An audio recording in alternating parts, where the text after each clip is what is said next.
Hello students. तो आज के इस वीडियो में आपका स्वागत है। आज हम चर्चा करेंगे ट्रांसफॉर्मेशन का पांचवा पॉइंट, जिसे हम कहेंगे interchange of degree of comparison. तो आज का हमारा टॉपिक यही है। तो आइए अब शुरू करते हैं इसके बारे में और देखते हैं कि इसके क्या नियम हैं। तो देखिए, जैसा कि ट्रांसफॉर्मेशन चल रहा है और इसमें आपका पांचवा पॉइंट है interchange of degree of comparison. इसका यह मतलब है, इसमें एक पॉइंट नोट लिखा हुआ है, आप इसको पहले समझ लीजिए। जैसे एडजेक्टिव तथा एडवर्ब के मुख्यतः तीन तीन रूप होते हैं।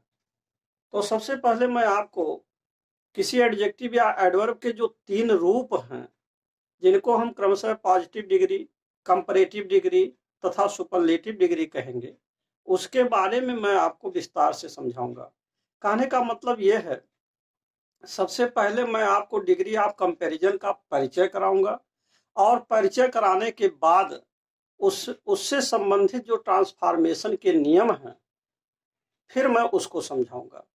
तो आइए देखते हैं कि पॉजिटिव डिग्री और कंपैरेटिव डिग्री और सुपरलेटिव डिग्री कैसे बनाए जाते हैं। तो इसमें देखिए, पहला पॉइंट लिखा हुआ है नंबर 1, पॉजिटिव डिग्री। तो जैसे इसका निर्माण as, such as, so as conjunctions के द्वारा होता है। दूसरी बात यह है, जबकि हिंदी में इसका अर्थ उतना उतना जितना होता है। अगर हम conjunction as, such as, so as की बात करें तो इसका हिंदी में अर्थ आएगा उतना जितना। दूसरी बात यह है, कंजंक्शन एज और सच एज का प्रयोग, एज तथा सच एज का प्रयोग अफर्मेटिव सेंटेंस में करते हैं, और जबकि कंजंक्शन सो एज का प्रयोग निगेटिव सेंटेंस में किया जाता है। तो कहने का मतलब यह है कि पॉजिटिव डिग्री का निर्माण या पॉजिटिव डिग्री की पहचान क्या है। अगर किसी वाक्य में और कंजंक्शन एज एज आ जाए, जैसे मान लीजिए एज लॉन्ग एज, जैसे as tall as wise as fat as, ऐसे अगर आ जाते हैं, तो जैसे एज एज आ जाए, सच एज आ जाए, सो एज आ जाए, तो यही पहचान है कि जिस भी वाक्य में एडजेक्टिव के पहले और बाद में एज एज अथवा सच एज आएगा। कहने का मतलब यहाँ एज एज के बीच में डैश है, सच एज के बीच में डैश है, तो जहाँ डैश है वहां कोई न कोई एडजेक्टिव या एडवर्ब होगा। जैसे मान लीजिए एज फैट एज हो जाएगा, सच फैट एज हो जाएगा, सो फैट एज हो जाएगा, इस तरीके से। तो मूल बात यह है कि अगर किसी भी वाक्य में ये कंजंक्शन दिखाई दे, as such as, so as, तो यह कौन सा डिग्री कहलाएगा? यह कहलाएगा आपका पॉजिटिव डिग्री। तो ये हो गया मूल पहचान। दूसरी बात, हिंदी में इसका अर्थ आएगा उतना जितना। तो अब इसके बारे में हम एग्जाम्पल्स आपको आगे बताएंगे। अब जैसे मान लीजिए वह उतना ही लंबा है जितना कि उसका पिता, तो इसका मतलब क्या हुआ? वह उतना ही लंबा है जितना कि, तो उतना और जितना के लिए हमें एज सच एज या सो एज का प्रयोग करना है। दूसरी बात यह है कि अगर वाक्य अफर्मेटिव होगा तो अफर्मेटिव में एज और सच एज का प्रयोग हम कर सकते हैं।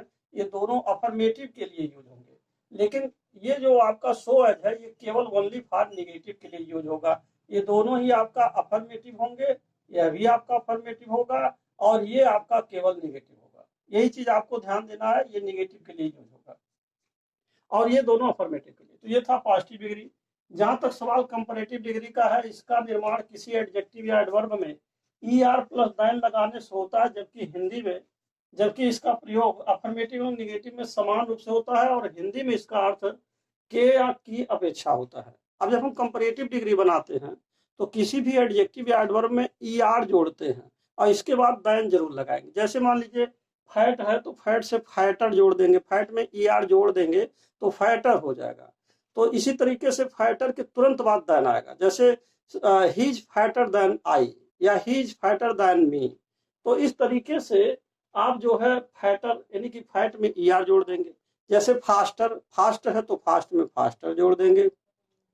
स्मॉल है तो स्मॉलर जुट जाएगा, तो स्मॉलर देन होगा, फास्टर देन होगा, फैटर देन होगा, वाइजर देन होगा। इस तरीके से ER प्लस यहाँ जो लिखा है ER प्लस दाइन, यही सबसे महत्वपूर्ण बात है कि कंपैरेटिव डिग्री बनाना है तो ईआर प्लस देन लगना चाहिए, और इसका हिंदी में जब अर्थ निकालेंगे तो के या की अपेक्षा होगा। जैसे कहा जाए कि ही इज फैटर देन मी, यानी कि वह मेरी अपेक्षा मोटा है, तो के अपेक्षा या की अपेक्षा, यह अर्थ देता है।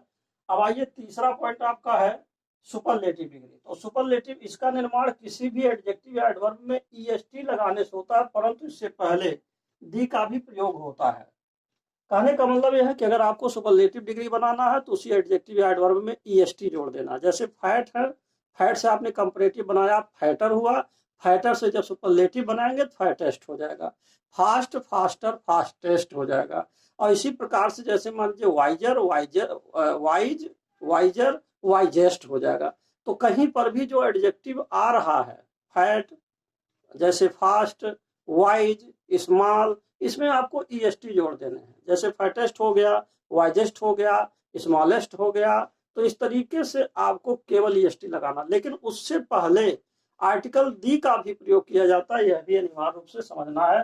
जैसे परंतु उनसे पहले दी का भी प्रयोग होता है। दूसरी बात है कि सुपरलेटिव डिग्री भी भिन्न निम्न दो प्रकार के होते हैं। अब अगर सुपरलेटिव डिग्री की बात की जाए तो यह भी वास्तव में दो प्रकार का होता है। एक होता है दी प्लस ईएसटी, जैसा कि यहाँ पहला लिखा हुआ दी प्लस ईएसटी, और दूसरा होता है one of the plus EST. दो तरह के सुपरलेटिव डिग्री बनाए जाते हैं। जैसे मान लीजिए कहा जाए he is the tallest boy in the class, तो he is the tallest boy in the class लिखा गया। लेकिन अगर ये कहा जाए he is one of the tallest boys in the class, तो यहाँ पर वन ऑफ आ गया, तो one of the plus EST, one of the plus EST, और एक केवल होता द प्लस ईएसटी। तो अब हम आपको यहाँ पर आपको मैंने पॉजिटिव डिग्री क्या है, कंपैरेटिव डिग्री क्या है, सुपरलेटिव डिग्री क्या है, इसका मैंने आपको इंट्रो करा दिया, यानी कि इंट्रोडक्शन हो गया, एक तरह से परिचय केवल करा दिया। अब आपको इससे संबंधित एग्जाम्पल्स भी मैं आगे समझाने जा रहा हूं। अब आप एग्जाम्पल्स को देखिए। तो अब आप देखिए उदाहरणों के बारे में, जैसा कि एग्जाम्पल से यहाँ दिया हुआ है।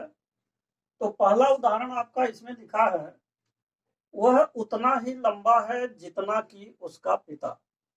तो ये आपका पॉजिटिव डिग्री है, क्योंकि इसमें देखिए यहाँ पर उतना आया है और जितना आया है। तो अगर उतना और जितना आएगा तो इसका मतलब वो पॉजिटिव डिग्री है, उसे पॉजिटिव डिग्री में हल करना है।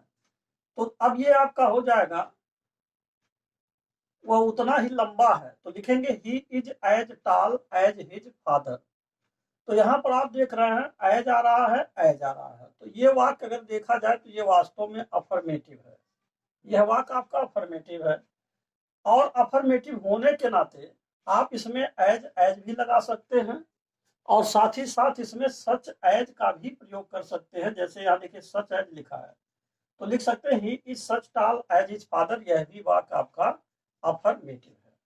अब देखिए ये दोनों ही वाक्य अफर्मेटिव हैं, और जब अफर्मेटिव होंगे तो चाहे एज एज लगाइए चाहे सच एज लगाइए, तो यह अर्थ देगा वह उतना ही लंबा है जितना कि उसका पिता, यानी he is as tall as his father, या अथवा करके आप लिख सकते हैं, और he is such tall as his father.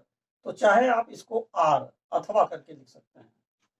अब उदाहरण नंबर 2 है कि वह उतना लंबा नहीं है जितना कि उसका पिता। तो अब यह वाक्य कैसा है, यह वाक्य आपका निगेटिव है। देखिए क्योंकि यहाँ नॉट आ गया तो यह निगेटिव है। हिंदी में आप देखिए यहाँ नहीं आया है, तो अब लिखेंगे he is not so tall as his father.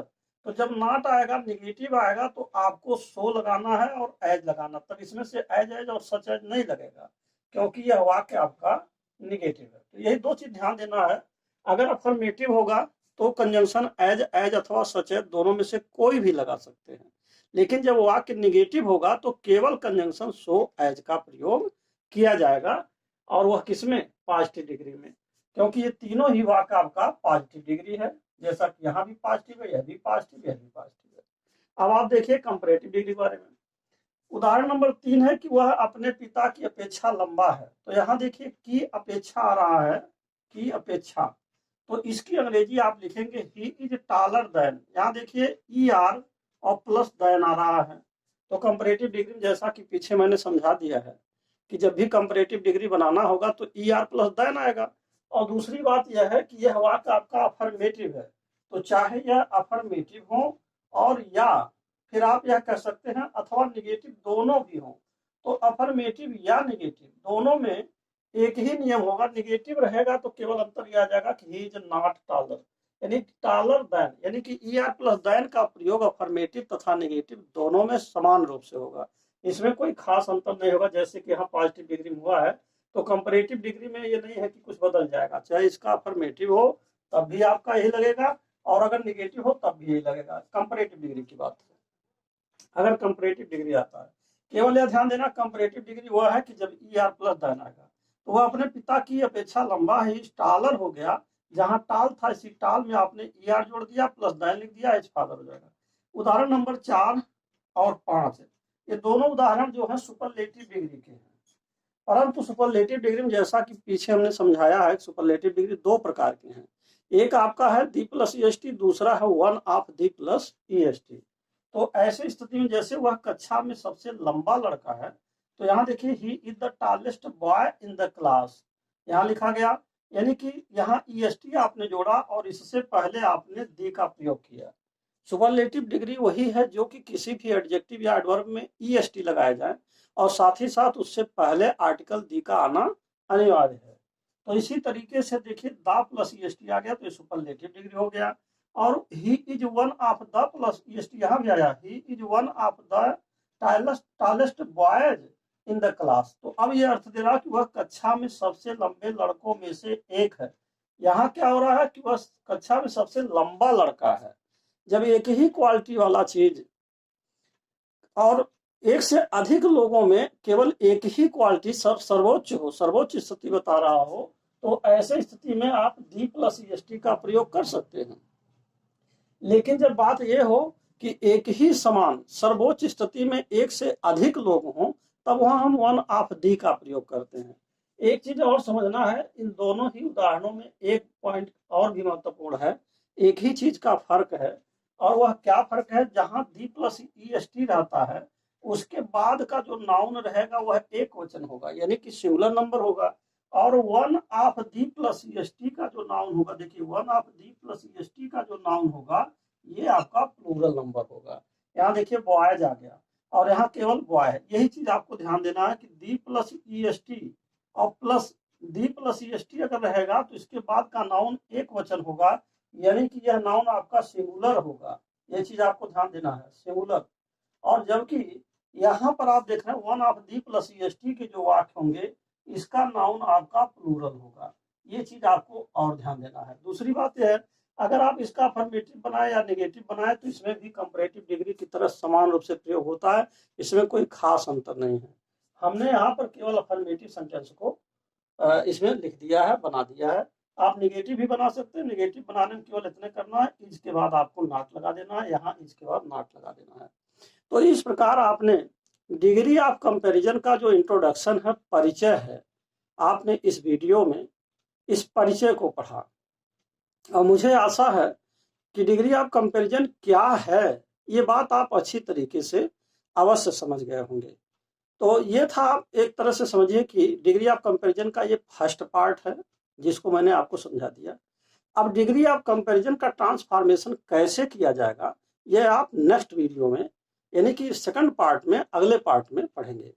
तो अब ये वीडियो यहीं पर समाप्त होता है और इसके साथ ही साथ मैं आपसे यही कहूँगा कि यदि आप मेरे चैनल पर पहली बार हैं तो कृपया मेरे चैनल को सब्सक्राइब अवश्य कर दें, साथ ही साथ बेल आइकन भी प्रेस कर दें, जिससे कि जो भी नए नए वीडियोज मैं बना रहा हूँ उसका नोटिफिकेशन आप तक पहले पहुँच सके और आप उसका समुचित लाभ भी उठा सकें। And finally thanks for watching this video.